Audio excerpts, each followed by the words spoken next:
Hey guys, my name is Elijah, and in today's tutorial I will show you how to blur image in Davinci Resolve. So I have this video right here, and now I will show you how to blur whole image, and then I will show you how to blur only her face and also track it so it stays. It will be done in just a minute, you will see. So first thing you need to do is go to Effects, so click on this Effects panel and open this side toolbar and go over to this Open Effects, Resolve Effects and this box blur. Drag and drop it on your clip. As you can see, now your clip is blurred.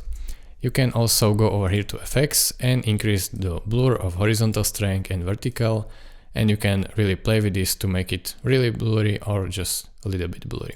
Now, how to track only her face? So it's pretty simple, guys.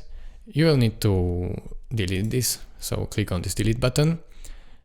I will close this for now and go actually to this color tab and go over with your playhead at the start of your clip, and now add mask, so click on this mask, this circle, and then position it so it matches her face, something around this, and increase feather so it works well, something about this would be right, I think. Maybe make it bigger a little bit like this, and then simply you need to go to this tracker and click this play button. As you can see, Davinci Resolve is now tracking her face perfectly, even in 3D space, and applying this blur on her face. So in order to do that, you will need to go to this blur and increase this radius up, as you can see. Now when I play back the video, you can see that her face is pretty much blurred. So thank you guys for watching. If this video was helpful to you, consider subscribing and liking this video, and I will see you in the next tutorial. Bye bye.